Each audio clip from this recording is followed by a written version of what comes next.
Assalamualaikum warahmatullahi wabarakatuh. Salam jumpa kembali bersama saya di channel YouTube Imam Ronsok Nebes. Kali ini kita akan berbicara mengenai amal. Jadi yang dimaksud kata kalimat amal di sini adalah perbuatan atau perilaku atau suatu pekerjaan. Nah, jadi amal itu suatu perilaku pekerjaan yang berkaitan dengan akhlak budi pekerti. Ini amal. Nah, kalau untuk ibadah, artinya ibadah itu mengabdikan diri kepada Allah Subhanahu wa Ta'ala. Nah, jadi ibadah itu merupakan suatu pengabdian diri ngawula marang Gusti Kang Kuwasa, yaitu melakukan seperti sholat, kemudian ibadah haji, berzikir, bertasbih, puasa di bulan Ramadan, atau puasa sunnah Senin Kemis. Kemudian di situ ada istilah sholat sunnah, berkorban menyembelih hewan di hari raya Idul Adha, kemudian mengeluarkan zakat, infak, sedekah. Ini termasuk ibadah, yaitu mengabdi, mendekatkan diri kepada Allah Subhanahu wa Ta'ala atas nikmat yang Allah berikan kepada kita. Nih, jadi perbedaan antara amal ibadah. Amal itu suatu perbuatan. Nah, jadi perbuatan yang menyangkut akhlak budi pekerti kita, usaha, kerja, niaga. Nah, ini termasuk amal. Maka jika amal atau pekerjaan kita, perilaku kita, usaha kita, akhlak budi pekerti kita baik, akan diberi balasan pahala kebaikan itu. Nah, dan begitu ibadah kita. Kalau ibadah kita baik karena iman kepada Allah dan hari akhirat, maka akan diberi balasan pahala, yaitu surga. Jadi artinya cukup jelas sekali kalau ibadah ini kaitannya ke akhirat, yaitu mencari bekal akhirat. Ini ibadah. Maka setiap ibadah karena ini mencari bekal akhirat, tentunya kita hendaklah mengikuti yang telah dicontohkan oleh Nabi kita Muhammad. Karena Nabi kita itu diutus oleh Allah untuk menyampaikan, memberikan contoh tauladan yang baik yang diterima Allah dalam beribadah maupun dalam beramal. Nah, amal ini artinya suatu pekerjaan untuk urusan dunia. Nah, urusan dunia. Jadi kalau akhlak budi pekertinya baik di dunia ini, pasti kita banyak saudaranya, disenangi oleh orang yang banyak, semua senang kepada kita. Nah, dengan senang itulah yang akan melahirkan satu pahala di sisi Allah. Nah, Nah, kalau amal kita atau pekerjaan kita, akhlak kita, budi pekerti kita buruk di muka bumi ini, tentunya banyak yang benci.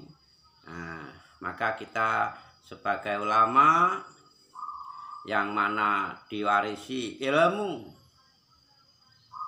para nabi dan ditugaskan oleh Rasul kita untuk sebagai penyambung lidah para nabi dalam menyampaikan ilmu agama yang sumbernya dari Al-Quran dan sunnah nabi. Jadi kita jangan karena ulama lalu kita semaunya merasa kuasa, yang sehingga kita membuat suatu hukum baru, aturan baru di dalam agama. Jadi membuat peraturan, membuat tata cara dalam beribadah yang tidak dicontohkan Nabi, karena merasa diri kita ulama punya kuasa. Nah, ini yang seperti ini yang tidak diperbolehkan, karena ulama itu patuh tunduk kepada apa yang telah disampaikan oleh Nabi kita, karena Nabi kita itu telah berpesan kepada kita, kutinggalkan dua perkara, yaitu Al-Quran dan sunnah-sunnahku, kata Nabi.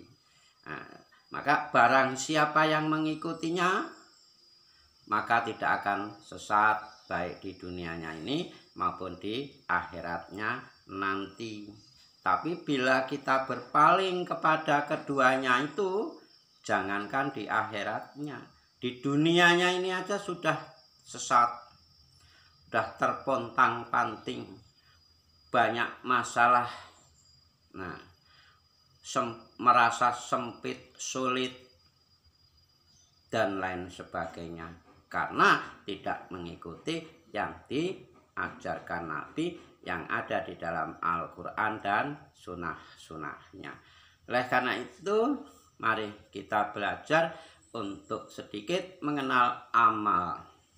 Jadi amal itu suatu perbuatan yang baik yang dicontohkan oleh Nabi kita. Nah, jadi dalam tutur kata kita hendaklah yang baik, jangan suka menghujat, menghasut, menfitnah, dan jangan suka merasa golongan kita yang paling baik, yang paling benar. Tidak bisa, karena yang paling baik dan benar itu hanya Al-Quran, dan Al-Quran itulah yang bisa menyatukan hati manusia. Tapi kalau kita sudah menyimpang dari Al-Quran, tentu kita tidak akan bisa bersatu, bahkan akan bercerai-berai. Ini karena akan timbul saling hasut, saling fitnah, saling hujat di sini. Nah, oleh karena itu amal kita perbaiki, yaitu budi pekerti kita yang harus kita baiki, terus tata cara kerja kita yang harus diperbaiki. Nah, kita cari rezeki yang halalan thayyiban, yang betul halal. Nah, kalau kita jadi pejabat, jadilah pejabat yang iman, yang menghindar dari perbuatan yang tercela, yang tidak terpuji, karena korupsi, karena nepotisme, dan lain sebagainya. Ini harus kita jauhi. Nah, dalam pola perdagangan kita juga mulai dari cara menakarnya, cara menimbangnya, kita jangan mencurangi. Nah, ini termasuk amal ini. Nah, terus kemudian dalam pergaulan, dalam bersilaturahmi, nah, ini yang perlu kita perhatikan, karena ini termasuk urusan amal. Nah, urusan amal ini artinya sifatnya hablu minanas. Hubungan kita kepada manusia ini hendaklah harus kita jaga dengan baik. Nah, sedangkan ibadah itu hablum minallah, hubungan kita kepada Allah yaitu mengabdikan diri kepada Allah dengan sholat, dengan berzikir, bertasbih, puasa di bulan Ramadan, mengeluarkan infaknya, zakatnya, bahkan sedekah, berkorban di hari raya Idul Adha. Nah, di situ karena di situ fasholli li rabbika wanhar, laksanakanlah sholat karena Tuhanmu dan berkorbanlah sebagai ibadah mendekatkan diri kepada Allah Subhanahu wa Ta'ala. Nah, artinya sholat dan berkorban, menyembelih hewan itu termasuk ibadah kepada Allah. Maka harus hendaklah kita ikuti apa yang telah dicontohkan oleh Nabi di dalam sholat kita, di dalam berkorban dan lain sebagainya. Ini masalah urusan hablum minallah yaitu amal, yaitu perilaku, akhlak, budi pekerti. Nah, jadi kalau amal budi pekerti kita baik, maka pasti akan diberi balasan baik pula. Sebagaimana di situ dijelaskan di dalam Al-Qur'an surat An-Nahl ayat 97.